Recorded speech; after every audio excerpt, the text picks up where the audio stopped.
It's a good ball played in for Tony Morley. Oh, he missed it! Peter Ward! Villa in the lead! Hello, good evening, Aston Villa fans, and welcome to the Villa Forever podcast. I am your host, Chad Williams. Please subscribe, make sure to give me a follow, and give this video the thumbs up, and let's spread awareness of Duchenne muscular dystrophy. The Premier League is officially back after a long summer. The match preview content is finally here again, and I'm really excited for the season to start after pre-season, and all the teams, especially Villa as well, are ready to go again. And this evening, I'm joined by a special guest, Jon Lane, who is from the True Faith Newcastle United podcast. Also, Aston Villa fan, Lynney Henn will be on the show, as she's been a regular a few times. Well, this is the match preview. Aston Villa versus Newcastle United. On Saturday, it's the Premier League early kickoff. 12:30 p.m. kickoff at Villa Park, which is going to be a sold-out Villa Park. We will be building up to Aston Villa's opening game of the Premier League season.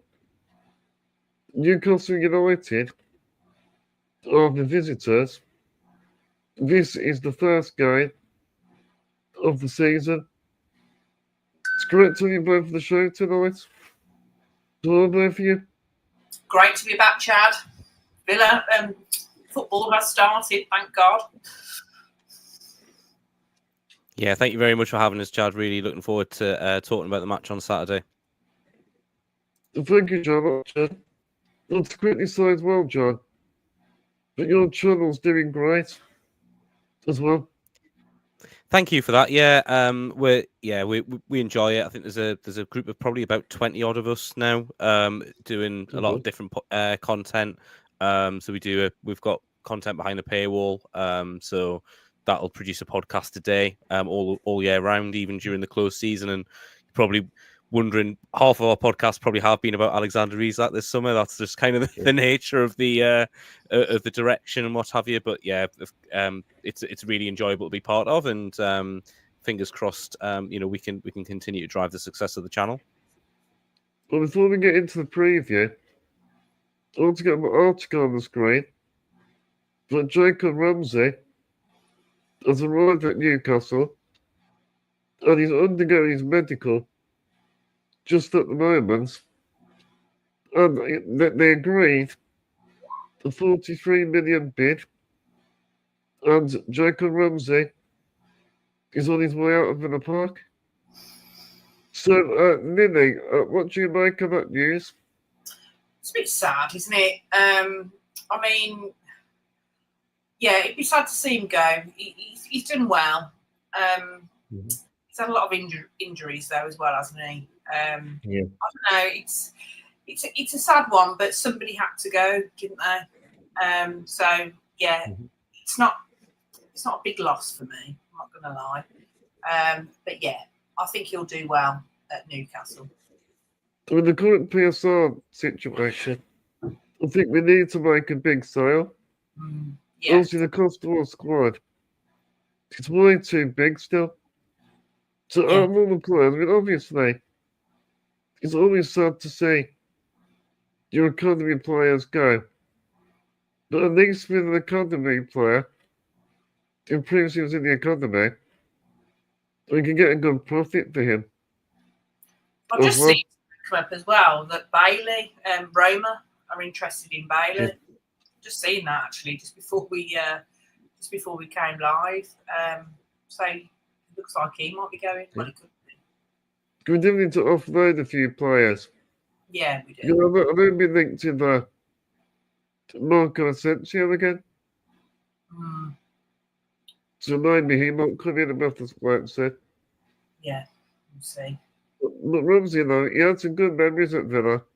Yeah, What liked about with Ramsey, I think, was also his driving runs. The way he's dribbling, like the way he's control. His confidence to take on players. To me, I think he's been a good servant for the club. But I don't think it's the end of the world. no, Because I don't. no, it's not the end of the world. The big thing is for me, I think, we've kept Martinez. Yeah. We kept I'm quite happy with the squad. So John, what do you make of that? Who you get? I think yeah, I think Ramsey raises the floor of our squad. So if you think we lost Sean Longstaff this summer, which I think Longstaff had pretty much become the 6th choice midfielder at the club in the time. Yeah. And bear in mind, he was starting games last December, and like the last game he started was when we lost 4-2 at Brentford.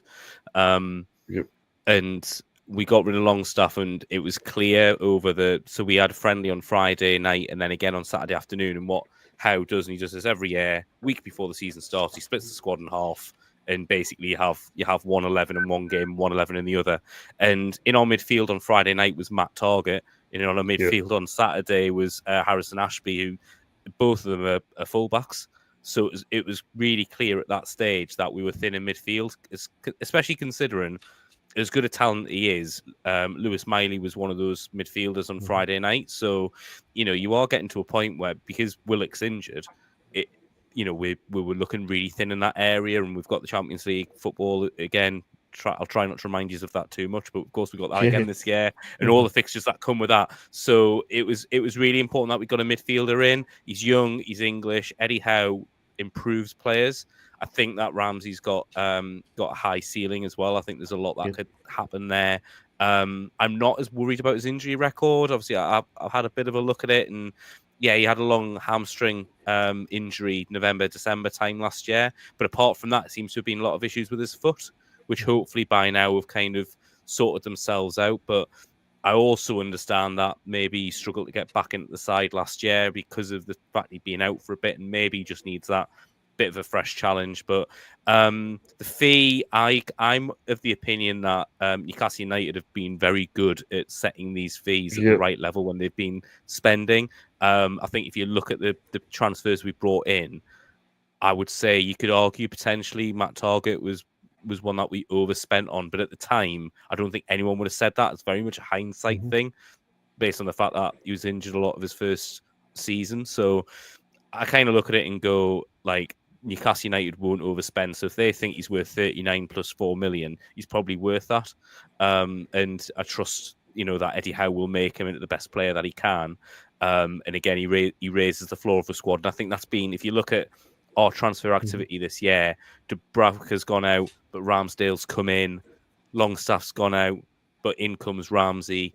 We lost Lloyd Kelly last January. Malik Thiaw's come in. So we're doing it all over the squad, really, where these players are coming in. Well, Eddie Howe, we are improving the level. You'll get the best out of Jacob Ramsey. He's a good manager. I agree.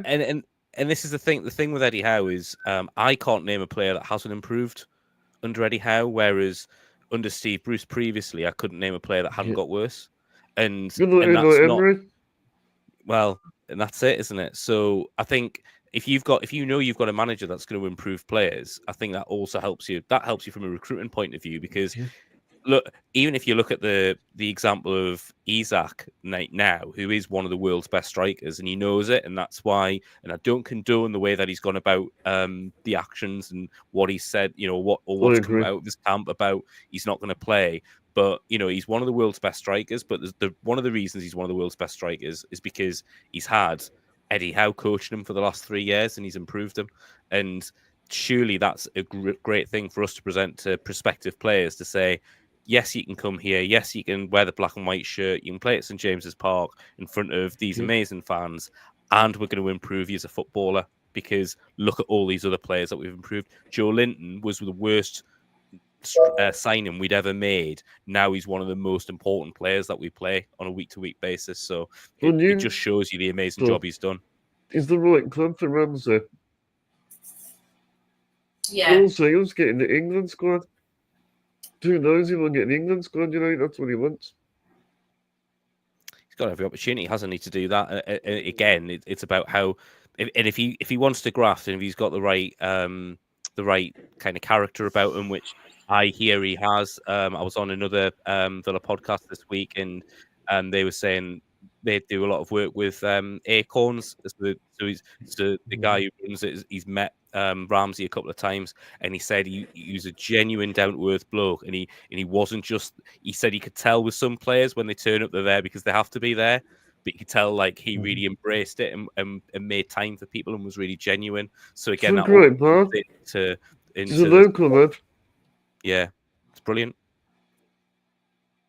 But yeah, well, that's that actually. I was going to say actually, we've got the team line up on the screen.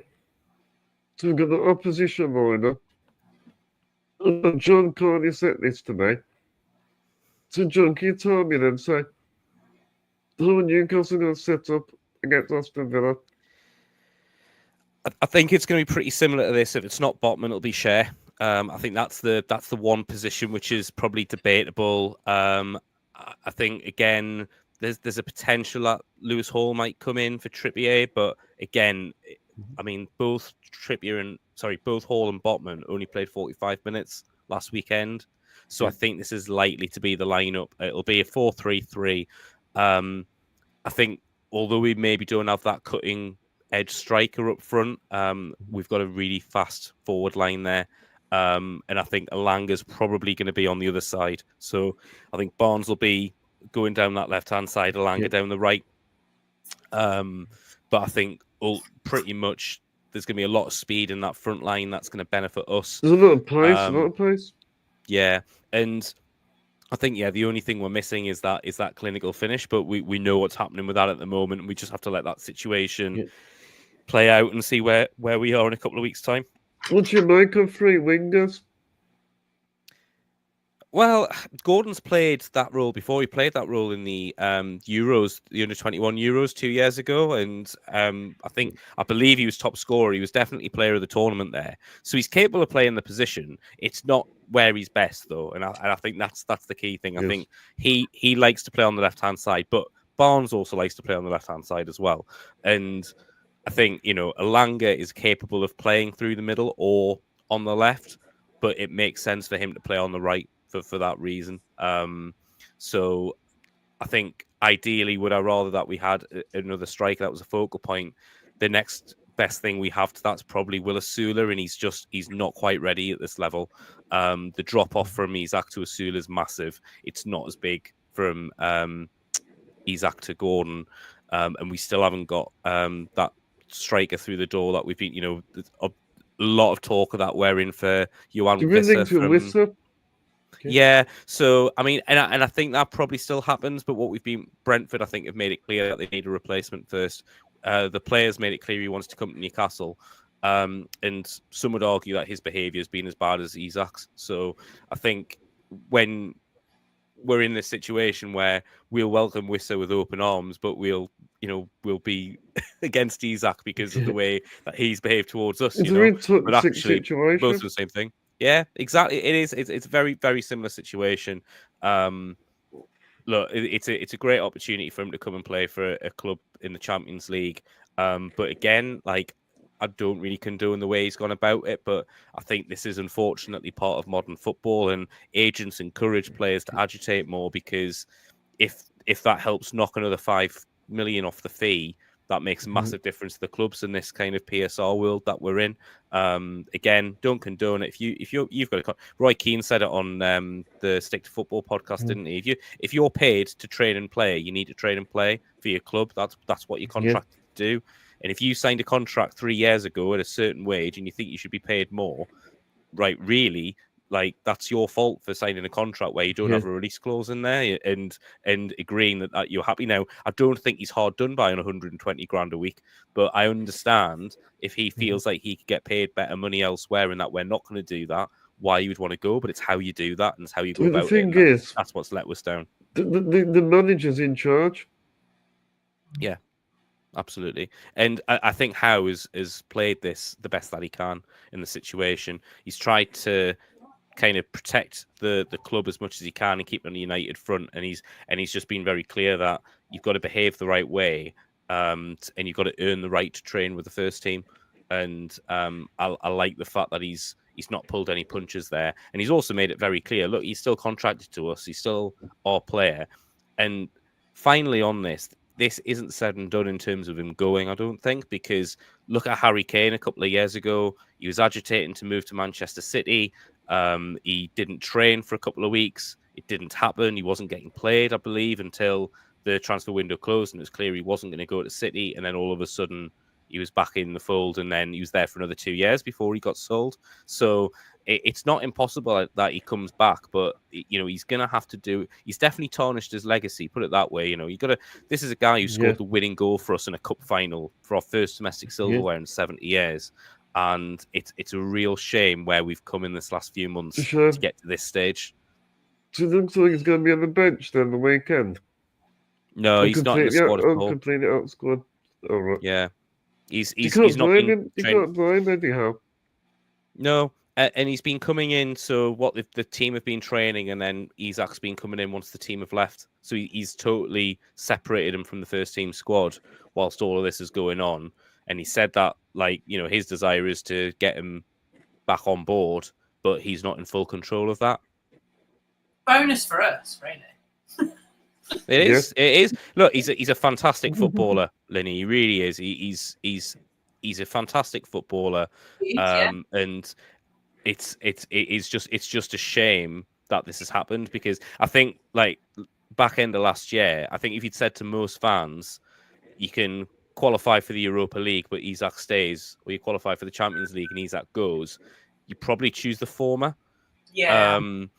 I think one of the biggest motivations for us to qualify for the Champions League was that thought. People thought, well, if we qualify for the Champions League, Isak will definitely stay. But I think we have to remember as well that he is as good as he is. He's not being paid at the level that he could be currently. And is there an opportunity for him to be given a new contract with a release clause for next summer? That's what I would have done. And I think that's probably the way to go. Say, look, yeah, we'll give you an extra 100 grand a week or whatever it is for the next year. But there's a release clause there to say that if you go to Barcelona or if you go abroad to another Champions League club, it's going to cost 100 million. If you go domestic, it's going to be 150, something like that. And then that way you're protecting the interests of the player and the club, because ideally I don't want him turning up at St James's Park for Liverpool or at Anfield. I don't want him scoring goals against us. I'm quite happy for him to score goals, against Real Madrid or whoever, if he goes abroad. But without here, the Isak can give us the advantage. And going from a Villa point of view, it might come in half either. Yeah. Potentially. But then again, Martinez not playing, is he, this weekend either?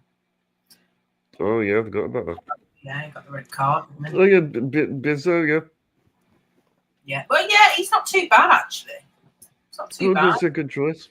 Yeah. So Lynney, what do you expect from the game? Well, I think it's going to be really exciting. I think it's going to be an exciting one. I think there'll be a few yellow cards along the match, because I think everyone's going to be up for it, aren't they? I think it's going to be really good. I'm really looking forward to, and I hope he starts. I hope Marlon starts. I think he's been fantastic in the old. Brilliant pre-season. Yeah, I just love him. When you just can't express how much you love somebody. I just really, really do. I think it's going to be a really exciting match, even though Isak's not going to be starting, which I think is a massive plus for us. I still think Newcastle are going to be on form and they're going to want it. Yep. I mean, I think we won, didn't we, the last game? I think we was it 4-1. yeah, it was 4-1, and I think because of that, I think it was expected to Newcastle to win that game as well, but we did. They didn't. So I think they're going to be really on form. I think it's first game of the season, even though we're at Villa Park. I think they are going to be one to. I just think it's going to be a really exciting match. I think they're going to be Newcastle. They've got great travelling support. Yeah, definitely. They always do. Yeah. But Villa, again, they're going to be really up for it. The players are really, really up for it. I think that Unai has kept his key players intact, ready for the season as well. So, I think it's going to be a tight one, but I think Villa are going to just get it. I think for me, it's going to be a very competitive game. Yeah, I definitely. think very fiery, I think.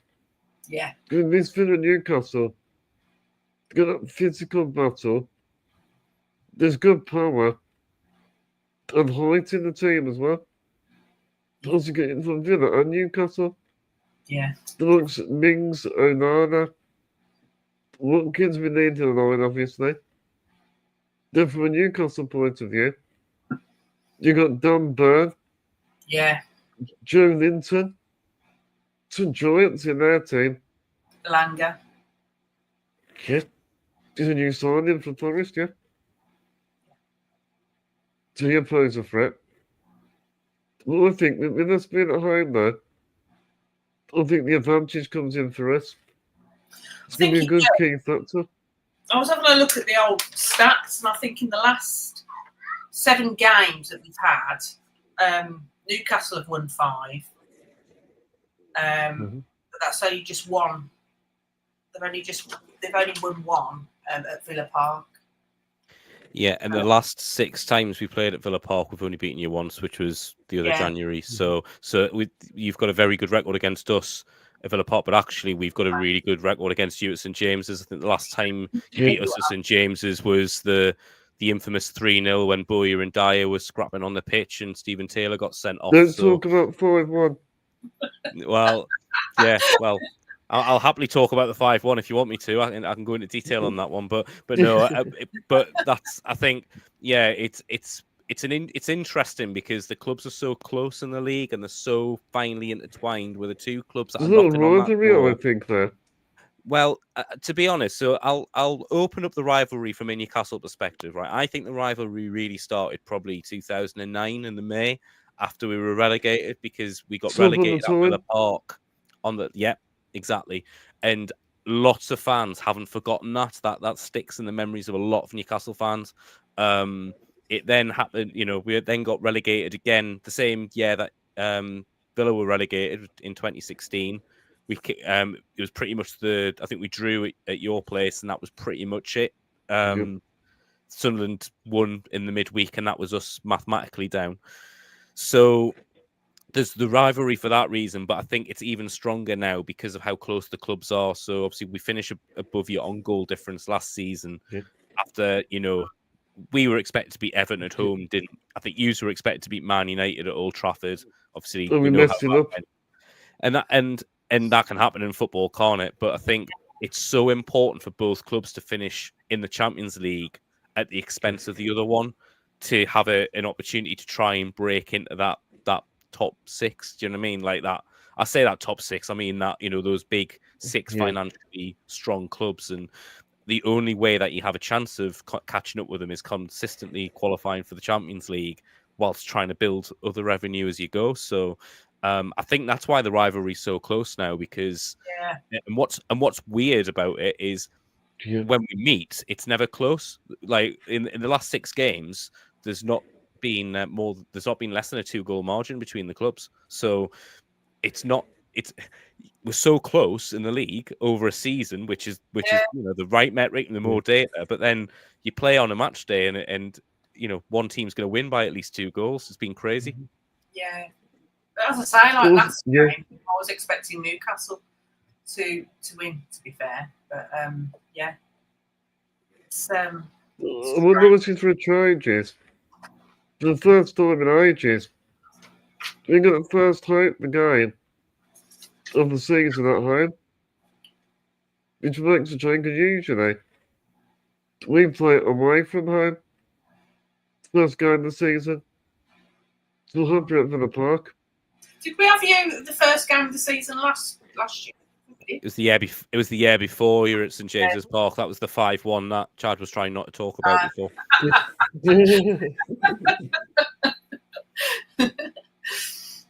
Also, something I have to mention as well. This game on Saturday, there's going to be a clash of personalities. The likes of Bruno Guimaraes, I think Tonali, they're very like foreign personalities. So I think in this game, doing lots of tackles. Yeah, they are the look. I think that whole midfield has got a bit of hasn't. You've got flair with Bruno Guimaraes and with Tonali, but you've also got a bit of the hard. Do you know what I mean? The hard players, and they're not afraid to get stuck in. Bruno looks as fit as I've seen him look after a pre-season. Last year, there's reports that basically he came back overweight by about a stone or so, and he's obviously been read the riot act last year because he hasn't come back looking like that this year. He looks really sharp. Tonali's just an absolute class footballer, like he really is. He's wonderful.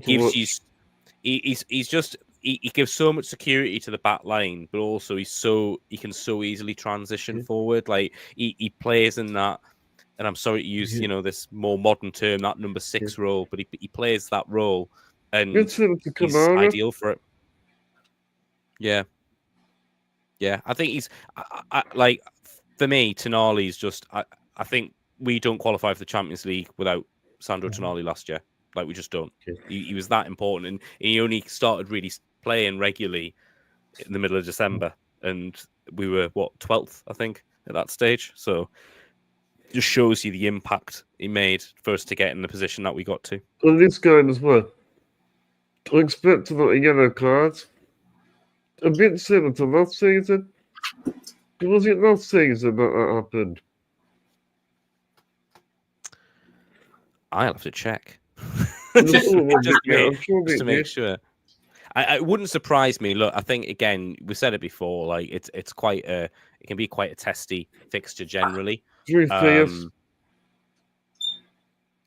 But yeah, let me have a look.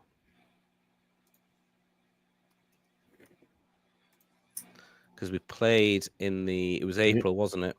Yes, it was in the April. Yep. Yeah. So look at. Well, Newcastle, we had 3 bookings. So last season we had 3 bookings: so Cher, Joe Linton, and Bruno. There were no bookings for Villa at all.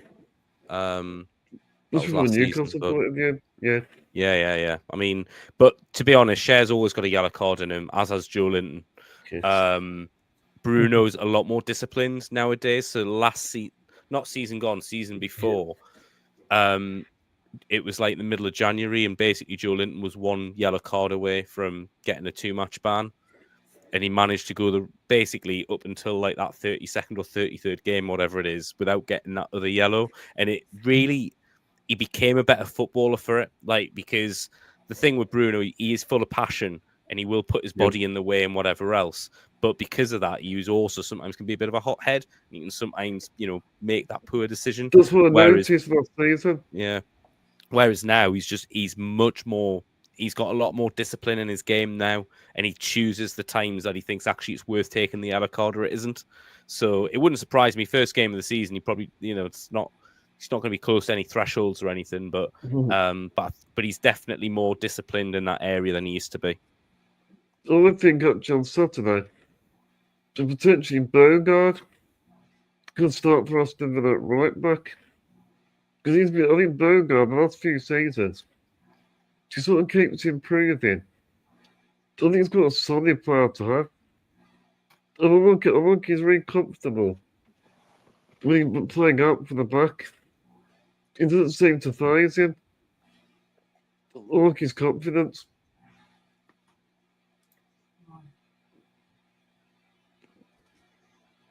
What do you make of him, Lynney?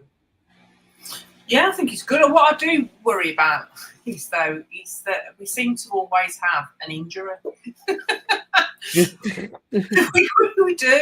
Every time it's the start of the season. Was it last season? It was Mings and Buendia.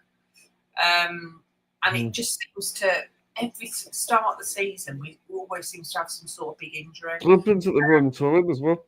I know. But Buendia and Mings have come back with full force. And I think Buendia, somebody was mentioning, I was looking the other day and they said his legs look. So I've got to think about legs, sorry. They were saying his legs look beefier than what he did last season. So obviously he's been working on it. And well, Buendia, he's got a real point to prove. He has. And this game on Saturday, it could be his moment to shine. Yeah, I think so. I think he's doing really well. I think he's done great in the pre-season matches. I think he's doing really well. He's got a real point to prove. Yeah. In front of Henry, especially. Yeah, definitely. Yeah. He's done an unbelievable pre-season.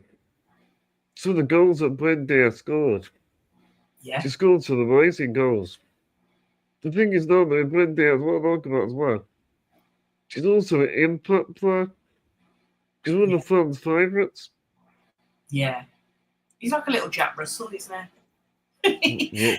He's like a little Jack Russell, and he just keeps going, and he's fantastic, and he has scored some amazing goals on the pre-matches. It's all nothing's work right. That's it. What you just said. Yeah. He never gives up. No, you don't. He keeps pressing the opposition. Yeah. And I think also I have to be careful of, I think. We want what John mentioned about the price of the Newcastle wingers. You've got to be careful with that whole I think. Because Newcastle have punished us a few times because of that. Yeah. I think we could get caught out with that, I reckon. I think there is. I mean, I hope you do. I'm not going to lie. But I think it potentially depends on who you play at the back, doesn't it? I think this is what I've learned over the last kind of week or so is that if you play Pau Torres, then is he going to struggle with that pace more than if you don't? Do you know what I mean? And you go a different way. So that, but again, I think for us, I think we've been creating chances quite well, but we don't have that clinical finisher that we normally have there, and I think that's where the big change has been for us. So we were much better on. I think we probably played our best performance on Saturday that we've had in pre-season, which is what you want. You want to be getting better as the pre-season goes on. But again, you just notice that we didn't have someone there that just can naturally stick the ball in the net, and that will be an advantage for you. But it's the Premier League. You're only going to create so many chances, and we're going to have to take them. And I think that's the big question: can Gordon step up and do that? Can or Barnes even, or even Alanga? Are they going to be in a position to be able to do that? Because I think we will. With the pace we've got, we should be creating a decent amount of chances. It's just whether we take them or not. I don't think on you sorry then. I think Gassan. I think he's going to come off the bench. Like his Premier League debut. I hope he's going to get a good reception from the Villa fans. I can't really comment much on him because obviously we haven't really seen a lot of him play, but he's pretty quick. I think he's going to be a great asset from what I've seen. He got a yellow card. International. He got a yellow card as soon as he got on, didn't he, the I other day? get Marseille, that was it. But they were dishing them out like sweets, wasn't they, on that match? I did feel sorry for him a little bit on that one, but I think he's pretty quick, and I think he's going to. It'd be interesting to see how he's going to progress within the team. Not really knowing a lot about him, it's hard to say, isn't it? Well, last season he scored 12 goals in League A, Oh, okay. and he got eight assists. Oh, okay. So he has got the potential. Yeah. But Unai Emery, you'll learn the Unai Emery way. And he can show you at the big stage on Saturday. Yeah. I'm looking forward to seeing him. It'd be good if he can get some proper game time. We can all have a look at what he's made of. So, John, how do you think Newcastle will be affected by Champions League football? Do you think they'll be able to cope and manage with the amount of fixtures? Well, we really struggled 2 years ago, is what I would say. That was clear. So we got to a point in the December where we had the same 12, 13 players that were having to go again and again in these fixtures. We were playing the same starting 11, but you only really had one or two senior players that could come off the bench to alleviate that. I think against Man United in the early December, and this was before Nick Pope got injured in that game, we had three goalkeepers.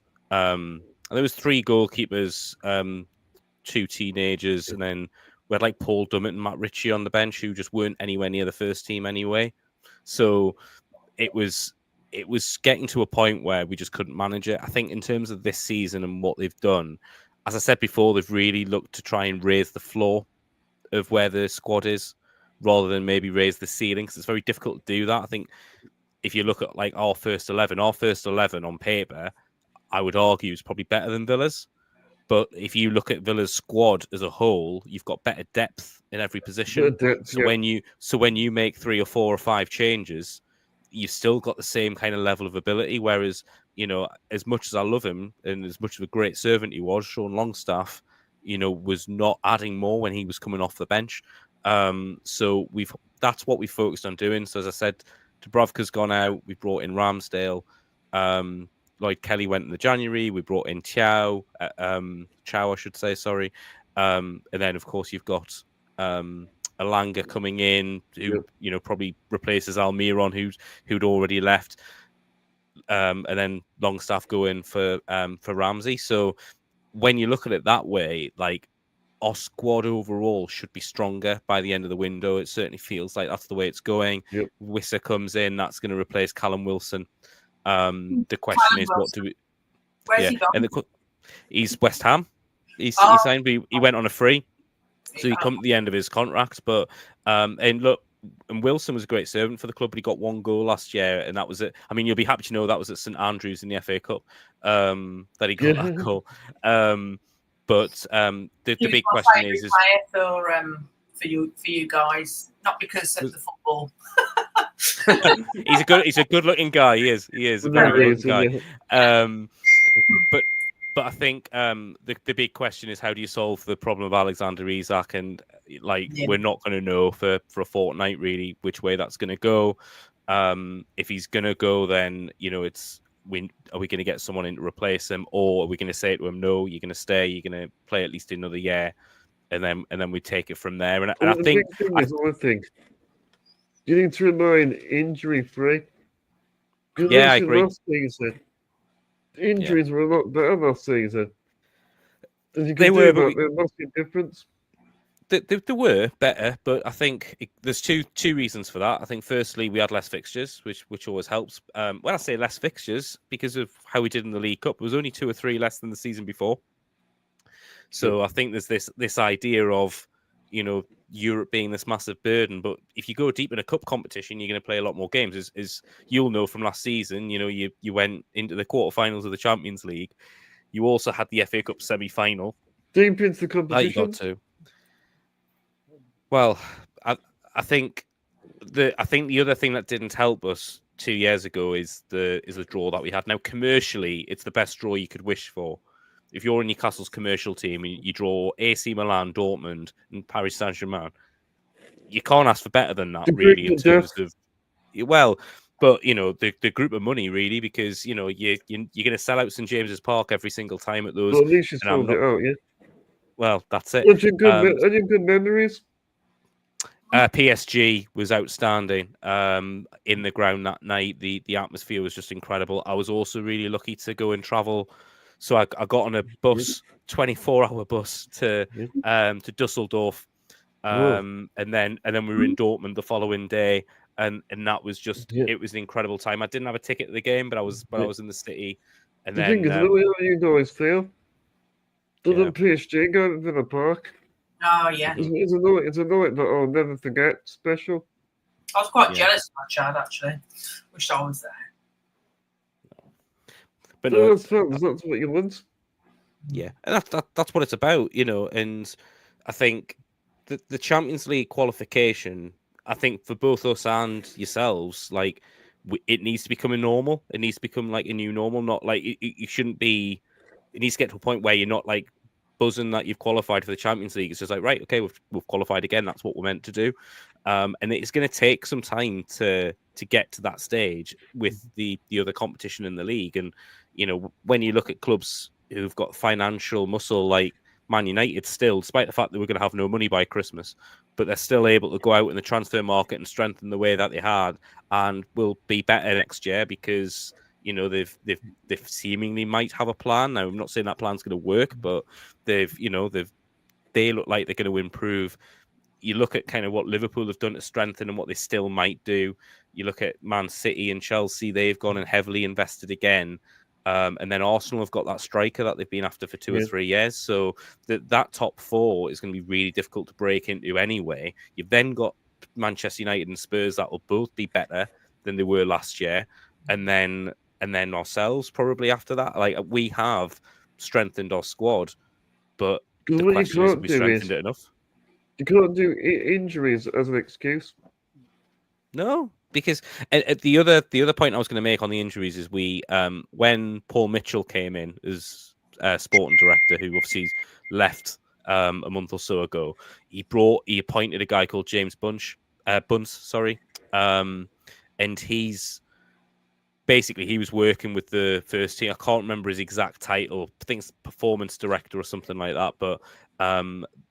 A lot of the reason why we had reduced injuries was because of some of the work that he was doing, both, you know, for training to make sure, you know, the loads were right, but also for managing the loads in terms of players and when they play and all of this kind of thing. So I don't think it's at the point where he would turn around and be like, you can't play this player.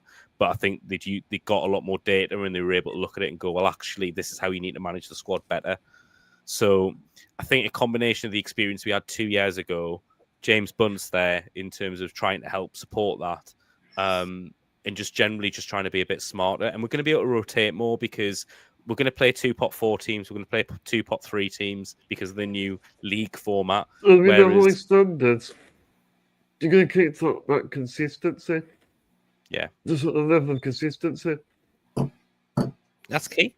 Consistency is key. That's how you get success. And Eddie Howe says it. He says every game they go into, they're going to try and win. And he said that every single year. Now, last year we got a trophy and top 5 out of it. It's arguably the best season in our history, right? Or certainly in the time I've been supporting the club, you could argue that when you look at it comparatively to what we could potentially have done, you know, back then. But it's how do you drive that forward? And you're right, consistency is absolutely the key.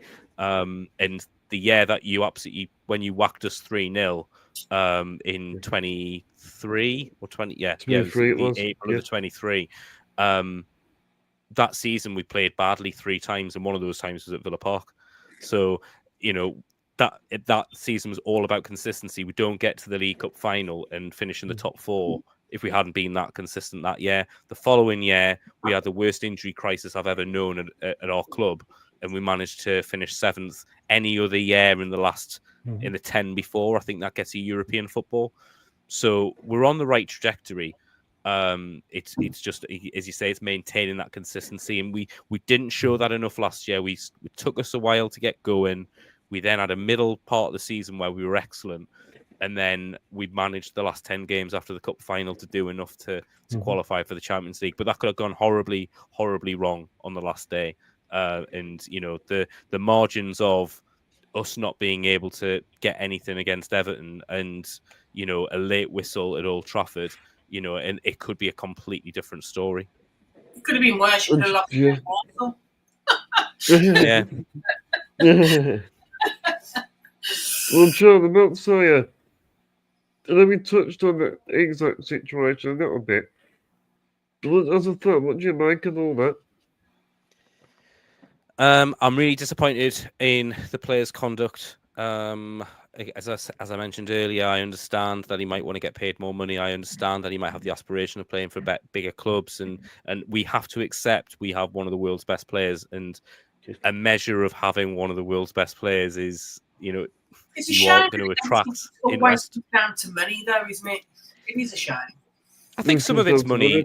Some of it's money, Lynney. I think, but some of it is, you know, are Newcastle going to win the Champions League within Alexander Isak's career? No, we're not. As much as we might want to, but we're not going to win it. Certainly not when he's at his peak. He's about to hit his peak years. So look, all that kind of stuff I get. I think he's been really badly advised. I think first of all, I think this idea that it's all right to go on strike and say I'm not going to play for the club again, like it's nonsense, right? And that's going to come and bite him on the arse because Liverpool, they've been linked with everybody. Yeah, they have, but that's the club apparently he wants to sign for. That's the intel we're getting. But also what doesn't make sense about all of this is we were going to try and sign Hugo Ekitike, and we're pretty deep in that conversation, and Liverpool have turned around to us apparently and said, "Oh, like, you know, would Alexander Isak be for sale?" And we've turned around at that stage and said, "Well, no, he's not for sale." Because he's got 3 years left in his contract, whatever else. And they went, all right, okay. And then they signed Ekitike. So I think if they were like really wanted Isak, they knew that we wanted 150 million from him. I think even if they bid 135 million, and that coincides with Isak turning around and saying that's something I'd be really interested in, at that stage you start having those conversations. But it means you can get the replacement. Liverpool signed our replacement for Alexander Isak, and are now trying to sign Isak as well. And it's like, that doesn't make sense, where really they should be focused on trying to get a centre-half. So it's a really strange situation, I think. But I think the timing of it didn't make any sense. I think if he was going to agitate for a move, I think we should have seen some of this earlier. Like, why train for a week in Austria to then not play in the pre-season friendly and then say, I'm not going to the Far East? Yeah, completely. So that's the bit that disappoints me. It's the player's conduct, and he's still capable. What could still happen is if he stayed, which is still possible. If he ends up then scoring 15, 20 goals, like they won't forget this, but it will be easier, kind of, because of the season he's had. But he's tarnished his legacy though, and that's it's really sad because he's an idol to so many fans.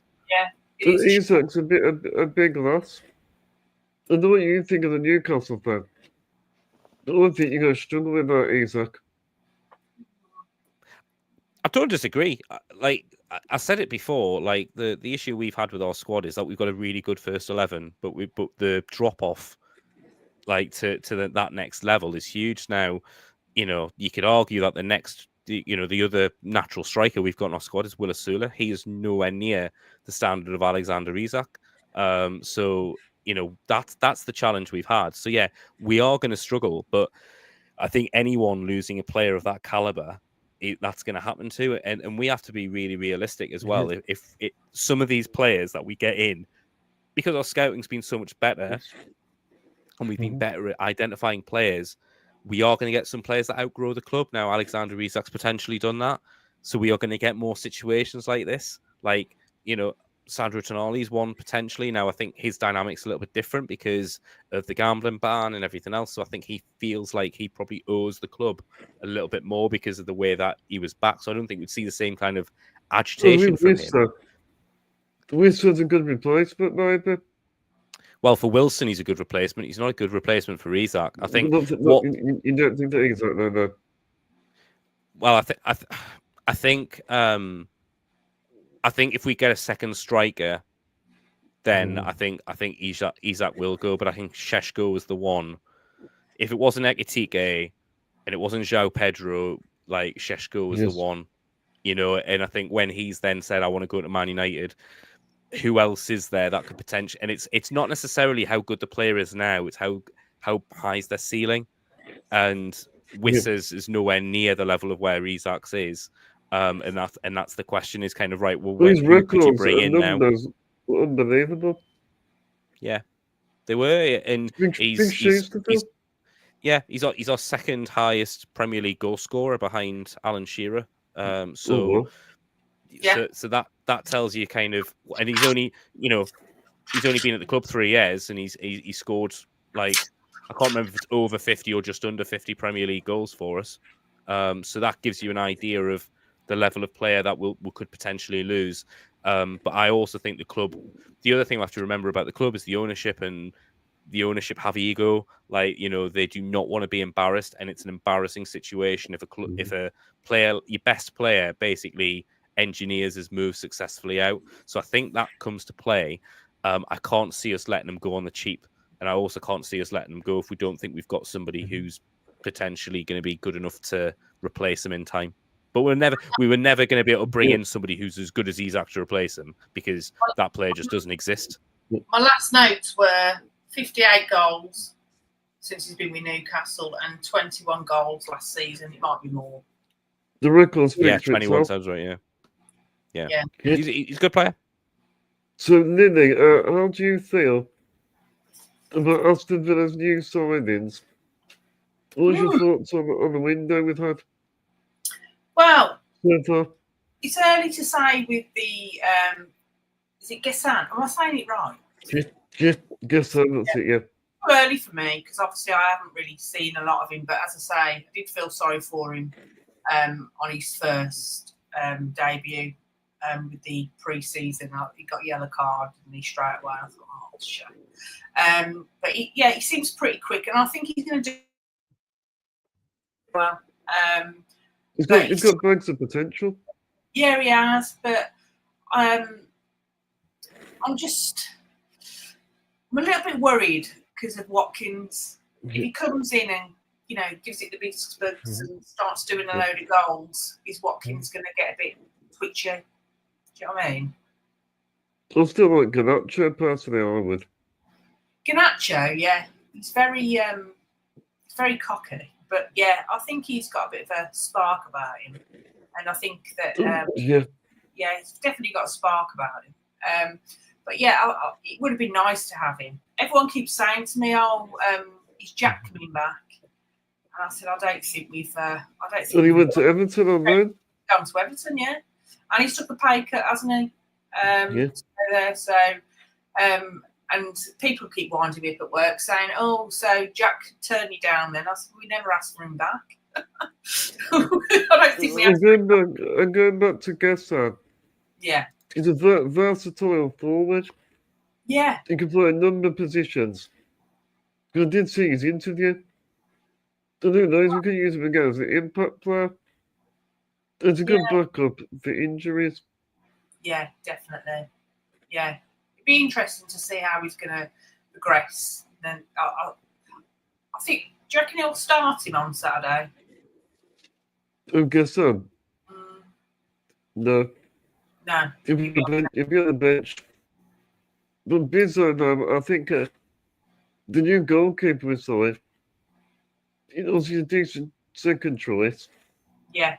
And he's got good experience in the big European competitions, like the Champions League, the Europa League.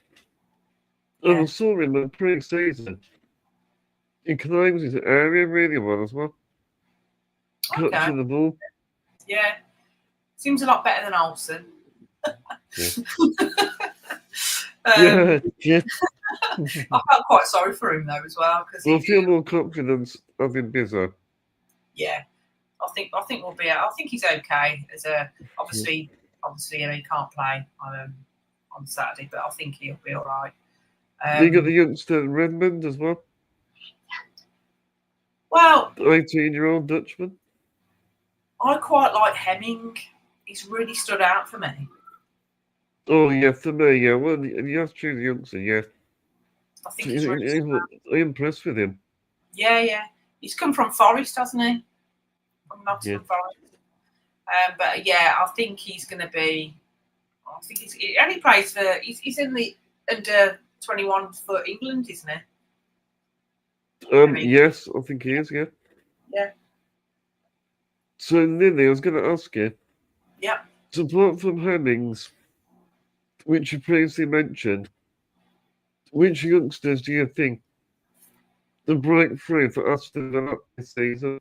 I can't comment on it, Chad, because I've only concentrated on him.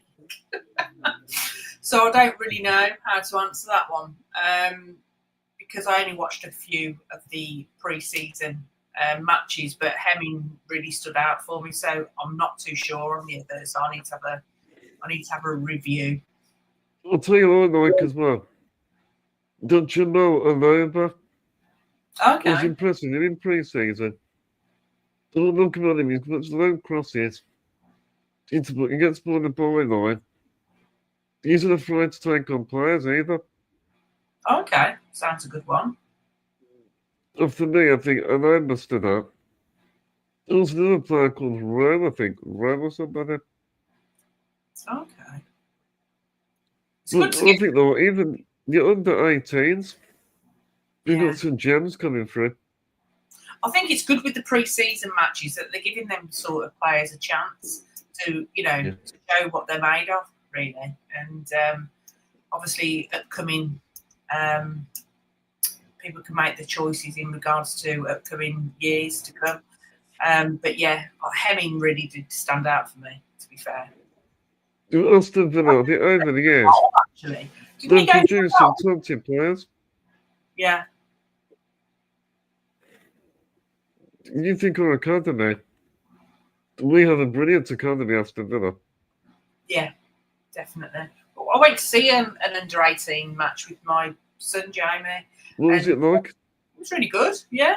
Went to Bodymore Heath, watched a game. But yeah, I think we actually did win 4-2.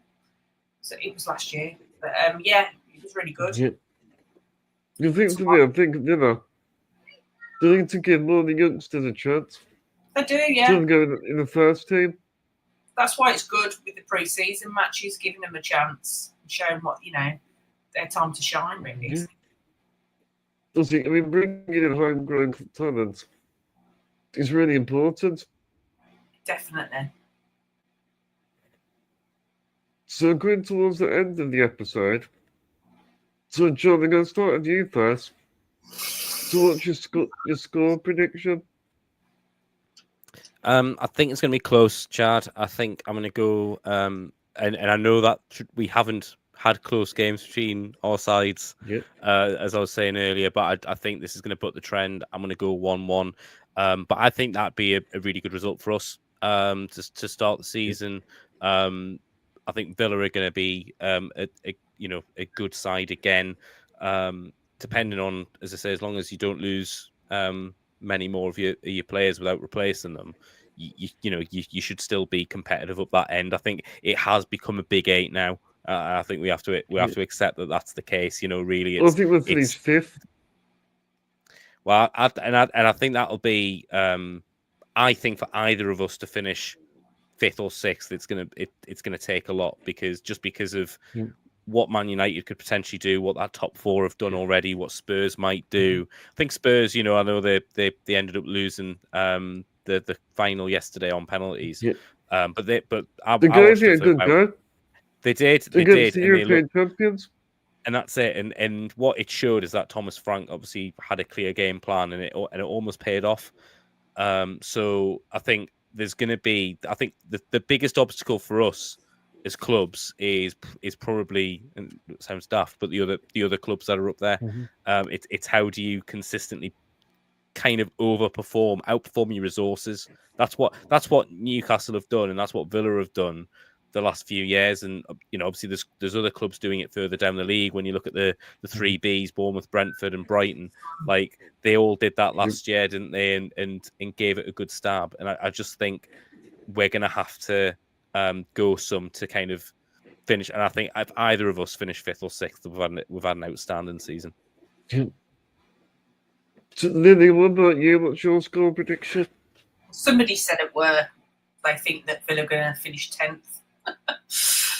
next season. And I know, yeah, I know, it's just talking absolute rubbish. So I think 6th they'll finish next season, and I think the prediction for Saturday is 3-1. Yeah, I like your positivity. absolutely. Come on, Villa. I'm gonna go for Ed's tiny guy, but it'll be a 2-2 draw. A point on the board. You did that last time, you know. The last match, you said 2-2. Yeah, I reckon it's good. Yeah, I think it's because they're neck on neck with each other. You said 1-1. You said 2-2. Yeah. Okay. Will mine the best team win? Absolutely. Yeah, here. Well, Joe, just want to say thank you for coming on this show. And if you could, John, can you spread the word about my podcast? Absolutely, I will do, Chad. Thank you so much for having us. I've really enjoyed the conversation. It's been a great chat, and yeah, more than happy to share the episode, share the channel, and share the experience. So again, really appreciate you having me on. Lovely to meet you, John, as well. Thank you, Lynney. Thanks, you, John. Lynney. Thank you, everyone, for watching. If you enjoyed this podcast, please remember to make sure to subscribe on YouTube. Make sure to hit the likes on this video. Make sure to give it a share. And also, if you're listening via audio, make sure to leave us a good review. That always helps. Also, let me know your thoughts in the comment section about this podcast. Also, let me know in the comments your score predictions. We're going to wrap up this episode with Villa forever as always. And up the Villa. Yeah.